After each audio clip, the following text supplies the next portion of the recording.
is that this part of the world that is called the House of War. And of course, when we speak about the House of War, we speak about people that are regarded to be infidels because they are not Muslims. And Allah says to Muhammad, when he sent him with the true religion, that he should overcome all the other religions. Now, when there is a war, it can have also times in which there is no war, where the war ceases. And it happened quite a lot in the relations between Islam and the non-Muslim part of the world. Now, what happens also when within the Islamic territories are people who are not Muslims? What do you do with them? And the answer is very simple. Usually, Islam met either Christians or Jews. These people, although they are regarded to be in a way infidels, they are, on the other hand, people that had a revelation. That's what they are called, the people of the book. And because they are the people of the book, they've got a special position under Islam. They are tolerated people. Now, usually when people speak about tolerance, people get very excited about what a wonderful thing is tolerance. Now, tolerance is not a wonderful thing. Because tolerance is not something which you get because you've got the right to have it. But tolerance is because there is somebody who tolerates you. And he calls the rules. Therefore, Islam, since it is the religion of the elite, of the rulers, it is the ruling religion. If it wants, it can tolerate, and it tolerates the Jews and the Christians. But Jews and Christians must accept the superiority of Islam and the superiority of the Islamic law. There is no way in which you can live under Islam and not accept the superiority of the Islamic law. If something happens and Jews and Christians, or Jews or Christians, establish themselves in a territory which used to be Islamic, once used to be Islamic, like the Spanish today in Spain, this is regarded to be a reverse of history. This is something which is unacceptable.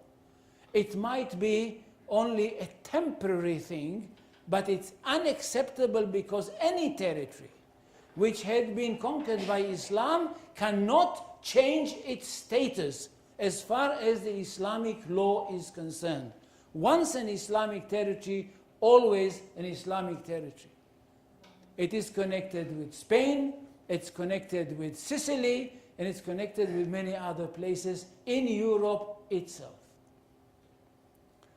Now, if the war continues all the time, the idea is that there is a holy war. This holy war does not have to be only by the sword. Sometimes the sword is not needed. There is a war by the mouth. There is a war by propaganda. There is a war by bringing the message of Islam to the people which Islam regards them to be those who live in the house of war. And once this idea is brought, the idea is adopted, that in fact Islam can be spread not only by the sword but also by the word of the mouth and propaganda. This has been done in few places throughout the world, and it's being done today also. Now, the question is, we have a situation which is the normal situation, is Majid Kaduri right? The normal situation is that there is a permanent war. That's the permanent relations, the permanent war between the house of Islam and the house of war. That's the real situation. War. Usually by the sword. But what happens if Islam finds itself in a situation whereby it cannot fight, there is a reason for it, it cannot fight. The most important reason is that the enemy is too strong. It happened in Islamic history many times. I'll give you one example which everybody knows, the Crusades, the Crusaders.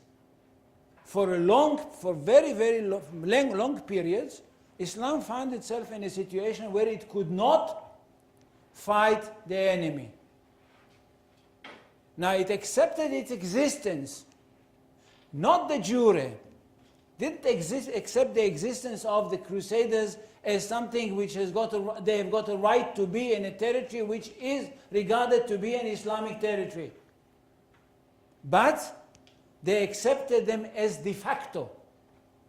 I remember very well when President Sadat came to this country, and I remember it because at that time I was connected with this business, and he said in a famous speech of his, "We did not accept your existence, now we do." And everybody was very excited about it. And the answer is they should not be excited, because the idea is that you don't fight something which is only in your imagination. If Israel is an imaginary thing, you don't accept it as a fact. So you are fighting something imaginary.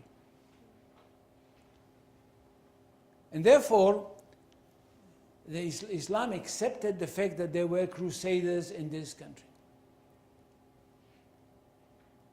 And for a very long period, it kept peaceful relations with them. So what happens? If you keep peaceful relations with the enemy, it means you stop the jihad. But the jihad is incumbent on you. It's incumbent on the Islamic community as such, not only on every individual.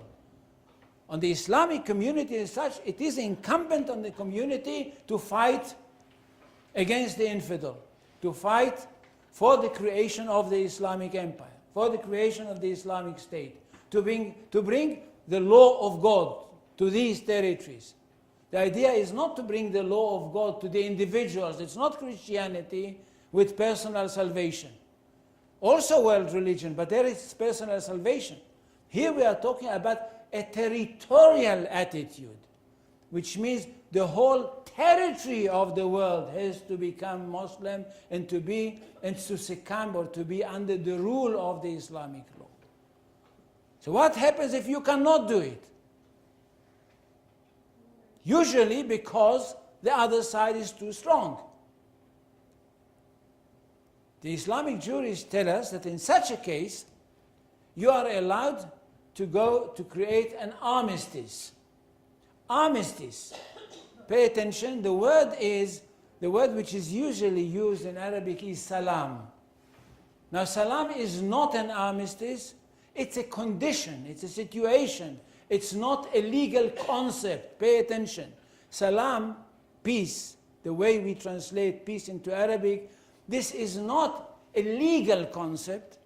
It is a situation. It's a situation in which there is no war. But the legal concept, and that's what we are interested all the time, because Islam is a legal system. The legal concept is hudna. Hudna in Arabic means ceasefire, cessation of war.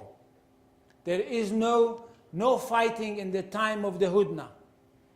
It is based on some sort of historical event connected with the life of Muhammad.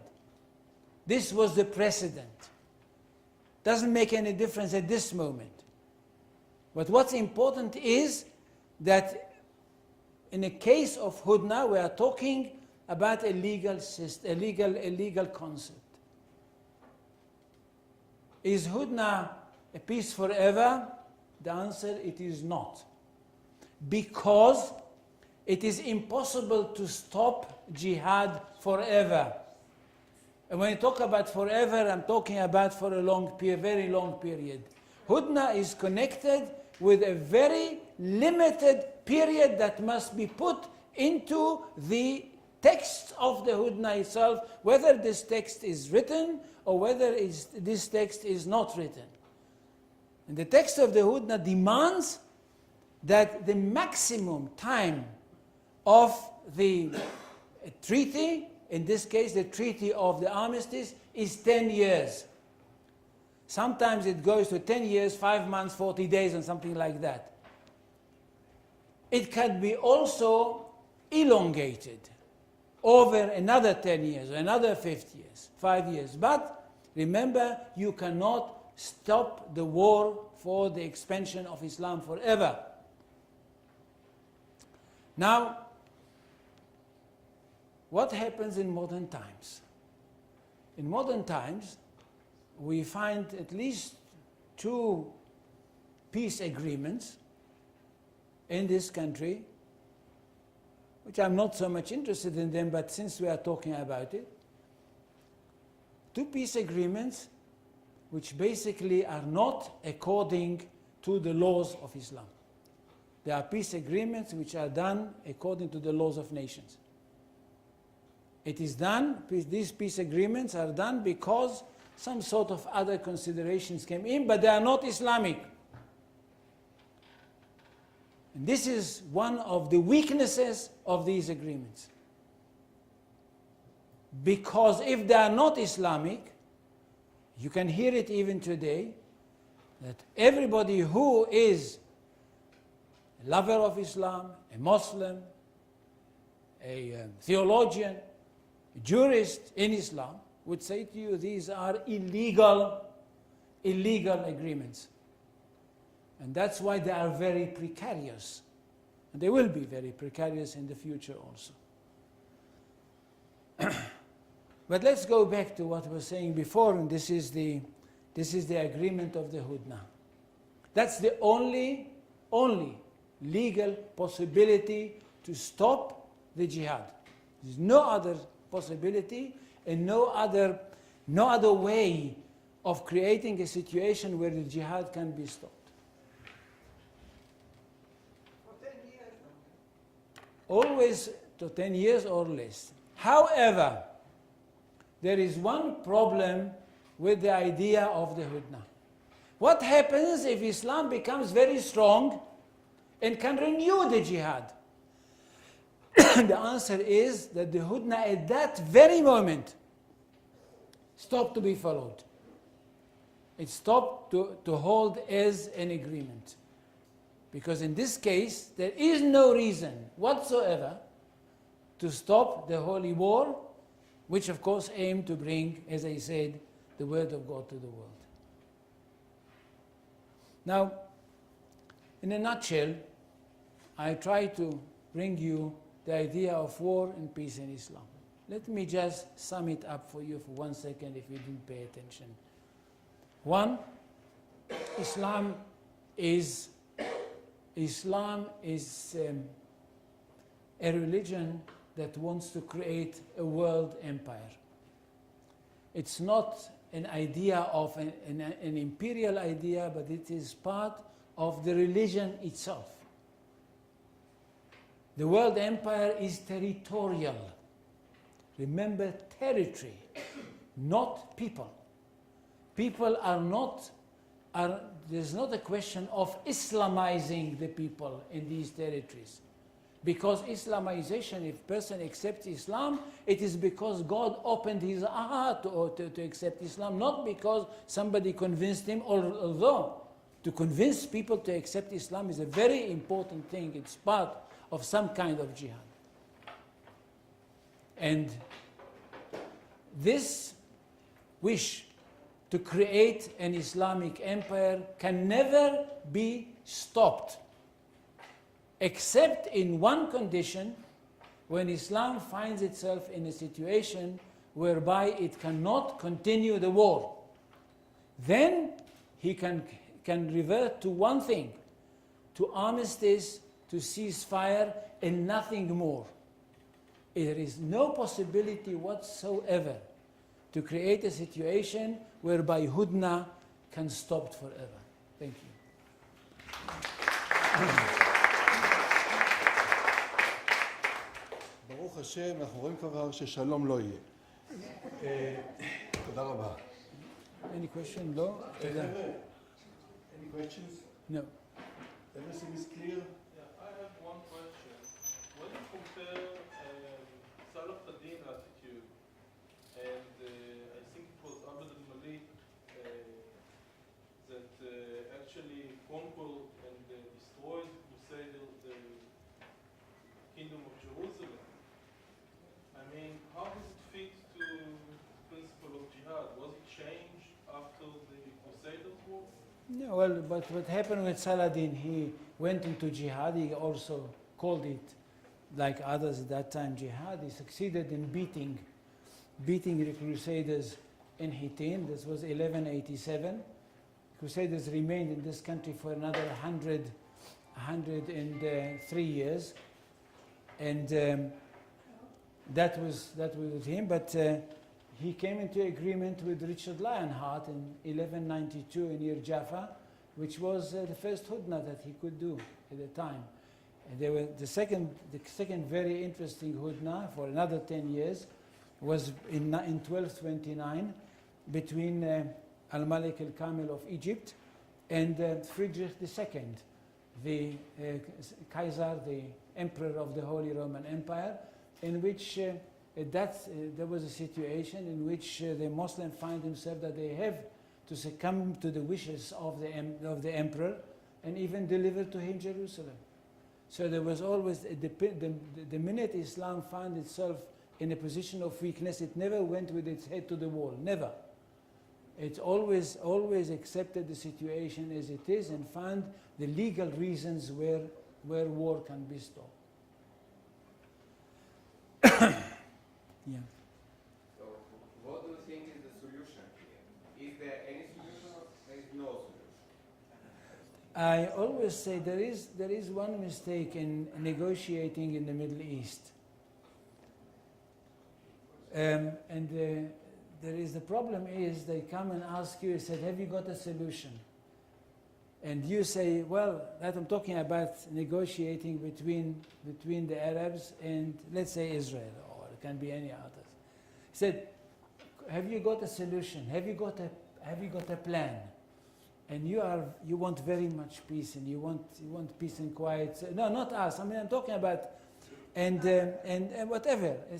Everybody wants peace, and nobody wants to go and kill himself.